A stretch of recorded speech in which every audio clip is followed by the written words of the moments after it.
ourselves for what makes America a strong, vital, and free nation. We must stand for those basic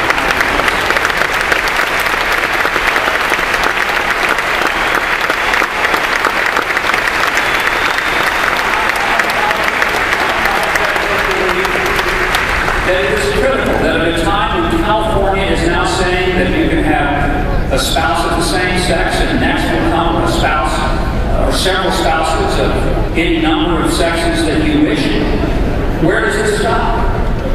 Well, it needs to go back to the point where we understand that the best thing that creates government is the most basic form of government: a mother and a father raising kids to be their replacements, creating them and then training them.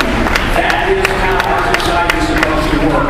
What happened in California is something that's going to reverberate across this nation, and that's why we need strong conservative leadership that understands that the institution of marriage really does matter, and the principles of human life matter.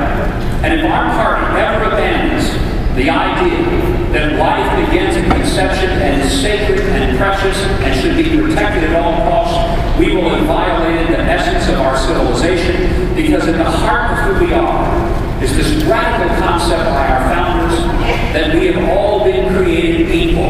And equality is not based on our net worth, on our home address, on our last name, on our job function, on our capacity of physical ability to do a job, or whatever it is. Our worth and value is intrinsic to us because it was given to us by God. It was not designated to us by government or even by our parents. Our worth is a God-given gift, and that's why we should be pro-life. Not because we're against anybody, anything, or any procedure, but because we are fundamentally for that elevation and celebration that every single human life has worth and value and is worth protecting.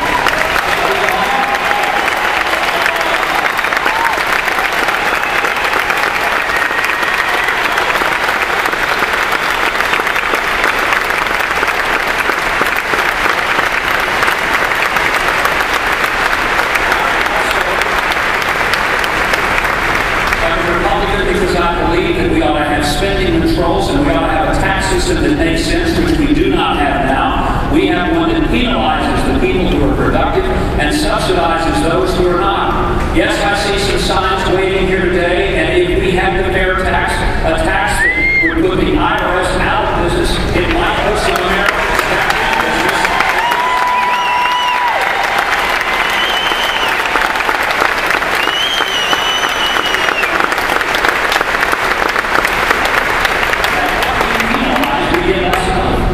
And what we reward, we get more of. When you penalize people for working and say the harder you work, the more the government wants from your paycheck, you ultimately do something that is counterintuitive to an intelligent and rational economy.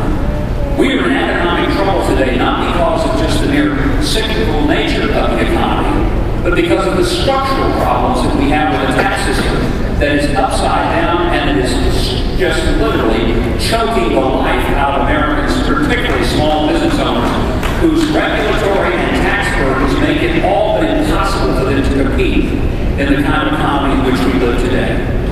That's why, my friends, we need to protect a system of sanity when it comes to taxes and say we are not going to be better off by raising taxes, or, as Senator Obama has suggested, having very high energy prices, just doing it gradually. That's like saying, let's put the old frog in the kettle and just boil the water slow. I prefer not to be boiled alive if it's all the same to you.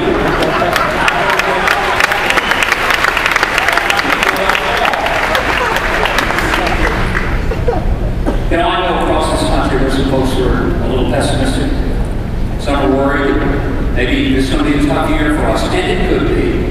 It doesn't have to be. And it really depends on whether or not we return to the message that's given us at times, not only the White House, but both houses of Congress and the majority of governorships and the majority of state legislatures. We didn't get that majority by moving to the left. We got it by being who we are, people with conservative principles, strong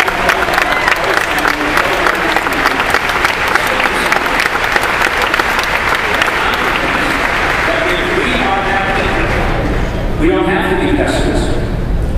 There was a pastor who got a call from a lady in his church. And she said, "Pastor, I need to come. I got to visit with her." He drove her to her home, sat down with her, and she said, "I've just come from my doctor, and he's given me some bad news. I have a curable disease, a few weeks to live. I want to get all my affairs in order so my family doesn't have to go through all the burden of dealing with my demise. I want you to speak at my funeral. And I'm going to make all the arrangements now." He said, "I think that's very helpful." She said, "But Pastor, I have a very unusual request at my funeral." Pastor's been around a while. He thought, "Yeah, sure, unusual. Everybody thinks I have something unique." He knew he'd probably heard it before, but to humor her, he said, "Sure, what is it that's unique that you want me to do?" She said, "Pastor, when I'm placed in the casket, I know it's tradition that some type of bouquet is usually placed in one's hands, folded over one's chest, and I know that's typical, but I want something very different. And I want you to promise me you'll get it done. Instead of flowers in my hand, I want you to have a dinner fork placed in my hand. I want that just over my body, just like this, and I'll be in the casket holding a dinner fork." And he thought to himself, "Yes, that is the most unusual request I've ever heard." And she says, "Now, Pastor, I know you're wondering why I would ask for this." He said, "Let me explain." He said, "You know all those potluck dinners we have in church and how people bring their best stuff and their casseroles and the hams and the beans and the rolls, everything they've got. They all try out to everybody else and lay it out there on the table, and people come through and they fill their plate with far more than they should be eating. And they eat and they talk and they eat a little more and they just stuff it in and they don't think they can hold another bite and they rear back from their chair. Oh, they're so full." And about that time, lady comes from the kitchen, apron on, and she leans down and whispers in your ear and says, "Now keep your fork."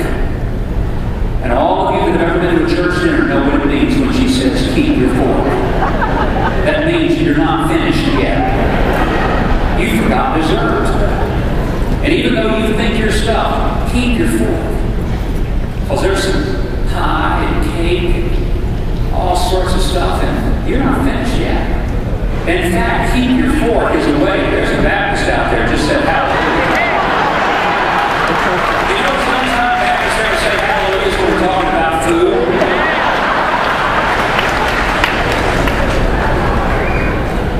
No, you know, when the ladies say keep your fork, what they're really saying is you've had some great things. It's been wonderful and good. You've had as much as you thought you could handle, but there's a little more, and the best is yet to come.